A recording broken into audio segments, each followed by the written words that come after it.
Gold, trusted gold buyers. మీరు తాకట్టు పెట్టిన బంగారాన్ని విడిపించి ఈ రోజు ఉన్న మార్కెట్ ధరకు కొనబడను.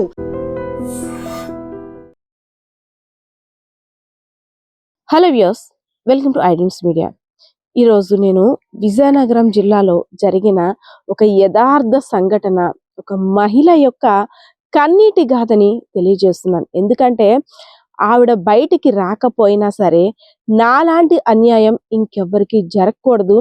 తల్లిదండ్రులు చెప్పిన మాటల్ని పెడచెవిన పెట్టడం, బిరుసుగా ప్రవర్తించడం వల్ల నా బ్రతుకు ఇలా అయిపోయింది అంటూ నెత్తి నోరు బాదుకుంటున్న పరిస్థితి. తల్లిదండ్రులు మనం మంచి కోసం ఏం చెప్పినా సరే ఒక యుక్త వయసు వచ్చేసరికి ప్రేమలో పడిపోయిన చాలా మంది తల్లిదండ్రుల మాటని ఖాతరు చెయ్యరు. వాళ్ళని ఒక శత్రువులా భావిస్తారు. ఏదైనా మన మంచి కోసమే కదా మన తల్లిదండ్రులు చెప్తున్నారు అనే ఆలోచన మాత్రం చాలా మందికి రాదు. ప్రేమించాము, పెళ్లి చేసుకోవాలి, మా మాటకి అడ్డు చెప్తే ఊరుకునేది లేదు అంటూ తల్లిదండ్రుల్ని సతాయించడం చాలా దిక్కులు చూస్తున్నాం. అంటే ప్రేమించి పెళ్లి చేసుకున్న వారు చాలా మంది సక్సెస్ఫుల్ గా లైఫ్ లీడ్ చేసిన వారిని చూసాం.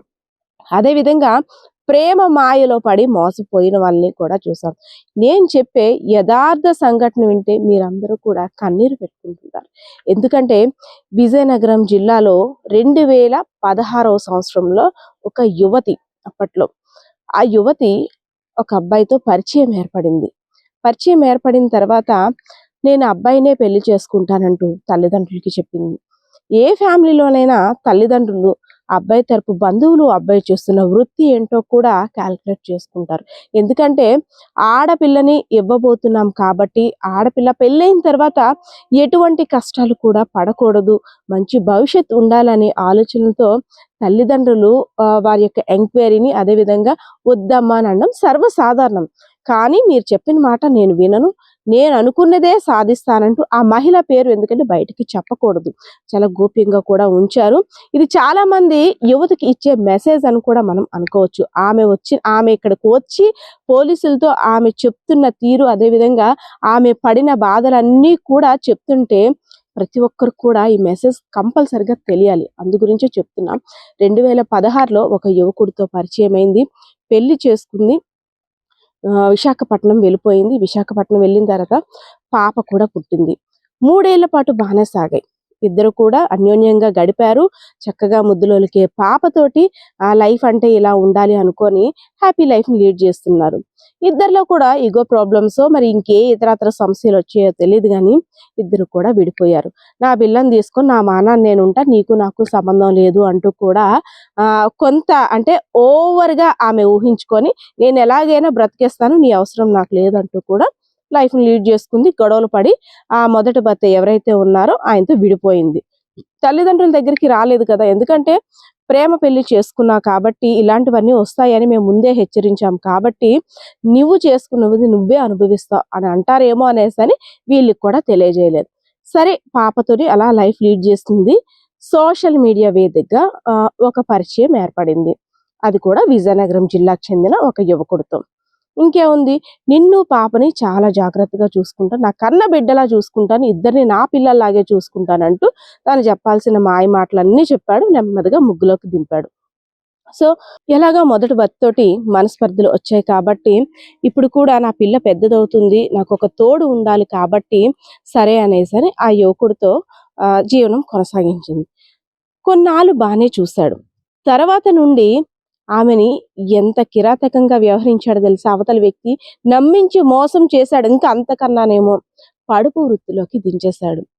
నీ శరీరాన్ని అమ్ముకొని వచ్చిన డబ్బుతోనే నేను ఎంజాయ్ చేస్తాను, నేను ఎటువంటి పనికి కూడా వెళ్ళలేను, నేను నిన్ను పోషించలేను, నేను చెప్పిన పని చేస్తావా చేస్తావా అంటూ కూడా ఆ యువతిని వేధించాడు.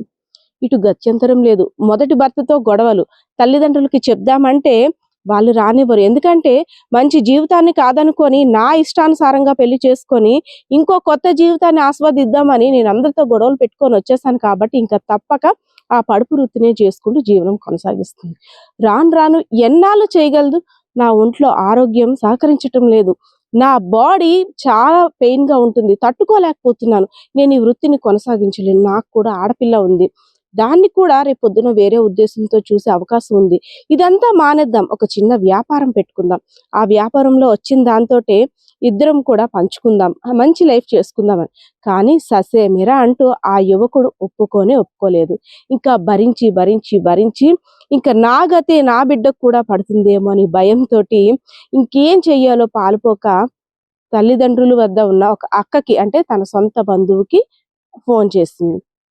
తల్లిదండ్రులు అంటే కోపంతో ఉన్నారు, మరి తనకు ఇంకెవరు లేరు కదా.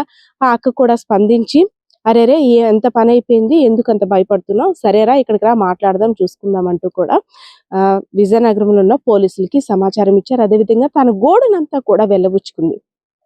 పోలీసులు అంతా విన్న తర్వాత, అయ్యో అమాయకురాలా, ఎంతలా చేసావమ్మా, ఒకరి వల్ల పడి నువ్వు పడుపు వృత్తికి ఇలా చేసుకున్నావు, నీకు వెనక అట్లా ఆడపిల్ల కూడా ఉంది, సరే ఏదైతే ఈ కేసు అయితే మాత్రం విశాఖపట్నం జిల్లాకి సంబంధించిందంటూ కూడా సర్ది చెప్పారు. అంటే అక్కడికి బదిలీ చేస్తున్నట్టు, నువ్వు అక్కడే సంప్రదించాలి, ఈ కేసుకు సంబంధించింది ఏదైనా సరే వాళ్ళ దగ్గరే నువ్వు చూసుకోవాలి అనేసి.